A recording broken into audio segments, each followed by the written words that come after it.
ஒரு செடியோட இலைகள்ல தயாராக உணவு அதோட ஆழமான வேர் வரைக்கும் எப்படி போகுதுன்னு எப்பவாவது யோசிச்சிருக்கீங்களா? வாங்க, இன்னைக்கு நாம செடிகளுக்கு உள்ள இருக்கிற ஒரு பிரமிப்பான சூப்பர் ஹைவே பத்தி பார்க்கலாம். அதோட பேரு தான் ஃப்ளோயம். சரி, ஒரு நிமிஷம் இதை யோசிச்சு பாருங்களேன். ஒரு பெரிய உயரமான மரம், அதோட உச்சியில இருக்கிற இலைகள்ல சூரிய ஒளிய வச்சு தனக்கு வேண்டிய சாப்பாட்டை தயாரிக்குது. ஆனா தரைக்கு கீழே பல அடி ஆழத்துல இருக்கிற அதோட வேர்களுக்கு அந்த சாப்பாடு எப்படி போய் சேருது? அந்த கேள்விக்கான பதில் சிம்பிளா இந்த ஒரு வார்த்தையில இருக்கு: ஃப்ளோயம், அதாவது உரிய இழையம். இது என்னன்னா, இலைகள்ல தயாரான சர்க்கரைய, அதாவது அந்த செடியோட உணவை மற்ற எல்லா பாகங்களுக்கும் கொண்டு போற ஒரு உயிருள்ள திசு. சொல்லப்போனா இதுதான் செடியோட உணவு சப்ளை சிஸ்டம். இந்த ஃப்ளோயத்தை நாம ஒரு சூப்பர் ஹைவே மாதிரி கற்பனை பண்ணிக்கலாம். இல்லனா ஒரு பெரிய லாஜிஸ்டிக்ஸ் நெட்வொர்க்னு கூட வச்சுக்கோங்க. செடியோட ஒவ்வொரு மூளை முடுக்குக்கும் தேவையான உணவுப் பொருட்களை கொண்டு போய் சேர்க்கறது தான் இதோட வேலை. இப்ப நீங்க பாக்குறீங்களே, இதுதான் அந்த சூப்பர் ஹைவேவோட நிஜமான தோற்றம். ஒரு மைக்ரோஸ்கோப் வழியா பார்க்கும்போது ஃப்ளோயம் டிஷ்யூ இப்படிதான் இருக்கும். பார்க்கறதுக்கு கொஞ்சம் சிக்கலா தெரியலாம், ஆனா பயப்படாதீங்க, நாம இத ஒவ்வொன்னா பிரிச்சு பார்க்க போறோம். இந்த அமைப்பு தான் ஒரு செடியோட உயிர் நாடியே. இந்த ஹைவேல டிராஃபிக்கை சூப்பரா மேனேஜ் பண்றதுக்கு ஒரு ஸ்பெஷல் டெலிவரி டீமே இருக்கு. இந்த டீம்ல ஒரு குறிப்பிட்ட வேலையை செய்யறதுக்காகவே உருவான 4 முக்கியமான ஸ்பெஷலைஸ்டு செல்கள் இருக்கு. அவங்க யாருன்னா, நெய்யரி குழாய்கள், துணைச் செல்கள், உரிய பாரன் கைமா, அப்புறம் உரிய நார்கள். இந்த 4 பேர் தான் ஃப்ளோயத்தோட சூப்பர் ஸ்டார்ஸ். இவங்க ஒவ்வொருத்தரோட வேலையும் நாம இப்போ பார்க்கலாம். ஓகே, இந்த டீம்ல இந்த சூப்பர் ஹைவேல சாப்பாட்டை ஏத்திக்கிட்டு போற மெயின் ரோடு எது? அதாவது போக்குவரத்தோட பெரும்பகுதி எது வழியா நடக்குது? அதுதான் இந்த நெய்யரி குழாய்கள். இந்த ஹைவேவோட மெயின் லாரிகள்னு சொல்லலாம், இல்லனா ஒரு பெரிய பைப்லைன் மாதிரி. ஒன்னு மேல ஒன்னு நீளமா அடுக்கி ஒரு தொடர்ச்சியான பாதையை இது உருவாக்குது. உணவுப் பொருட்கள் எல்லாம் இந்த பாதை வழியா தான் பயணம் செய்யுது. இங்க ஒரு செம்ம இன்ட்ரெஸ்டிங்கான விஷயம் என்னன்னா, நல்ல முதிர்ச்சி அடைஞ்ச நெய்யரி குழாய்கள்ல நியூக்ளியஸ், அதாவது உட்கருவே இருக்காது. எதுக்கு தெரியுமா? முடிஞ்ச அளவுக்கு போக்குவரத்துக்கு அதிக இடத்தை உருவாக்கத்தான்.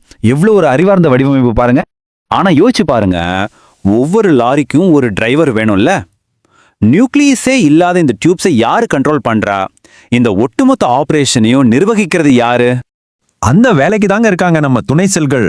இவங்க தான் அந்த லாரிகளோட டிரைவர்கள். இவங்க தான் டிஸ்பாச்சர்கள். நெய்யரி குழாய்களுக்கு பக்கத்திலே இருந்து அதோட எல்லா செயல்பாடுகளையும் கட்டுப்படுத்தி அதுக்கு தேவையான எனர்ஜியும் கொடுக்கறாங்க. இந்த டெலிவரி டீம்ல இன்னும் 2 சப்போர்ட்டிங் ஸ்டாஃப் இருக்காங்க. உரிய பாரன் கைமா செல்கள். இவங்கள சாலையோர குடோன்கள்னு சொல்லலாம். ஏன்னா இவங்க உணவை சேமிச்சு வச்சுக்குவாங்க. அடுத்தது உரிய நார்கள். இவங்க இந்த முழு சிஸ்டத்துக்கும் ஒரு ஸ்டீல் மாதிரி நல்ல பலத்தையும் உறுதியையும் கொடுக்கறாங்க. இப்போ இந்த 2 படத்தையும் பாருங்க. இடது பக்கம் நீளவெட்டு தோற்றம், வலது பக்கம் குறுக்கு வெட்டு தோற்றம். கொஞ்சம் குழப்பமா இருக்கா? சிம்பிளா சொல்றேன். ஒரு ஸ்ட்ரா கட்டை எடுத்துக்கோங்க. அத பக்கவாட்டுல இருந்து பார்த்தா எப்படி இருக்குமோ அதுதான் இடது பக்க படம். அதே ஸ்ட்ரா கட்டை மேல இருந்து அதோட ஓட்டைகளை பார்த்தா எப்படி இருக்குமோ அதுதான் வலது பக்க படம். ரெண்டுமே ஒரே விஷயத்தோட 2 வேற வேற ஆங்கிள் தான். சரி, நாம இந்த ஹைவேயோட அமைப்பு, அதுல வேலை செய்யற டீம் பத்தி எல்லாம் பார்த்துட்டோம். இப்போ இவங்களோட அல்டிமேட் மிஷன் என்ன?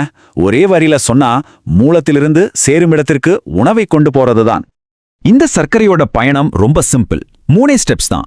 1, இலைகள்ல, அதாவது உணவு தொழிற்சாலையில சர்க்கரை தயாரிக்கப்படுது.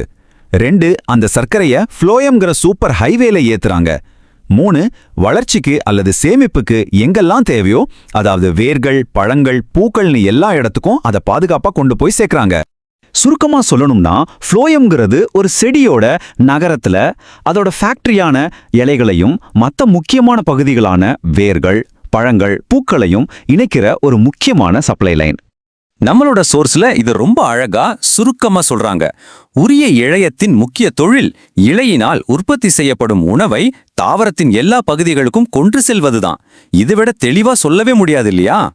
நிஜமாவே இந்த அற்புதமான சிஸ்டம் மட்டும் இல்லனா ஒரு செடியால வளர முடியாது, தனக்கு தேவையான ஆற்றலை சேமிக்க முடியாது, ஏன் உயிரோடவே இருக்க முடியாது. இது அந்த அளவுக்கு ஒரு அடிப்படை தேவையான விஷயம். சரி, நாம முடிக்கிறதுக்கு முன்னாடி ஒரு கடைசி கேள்வி.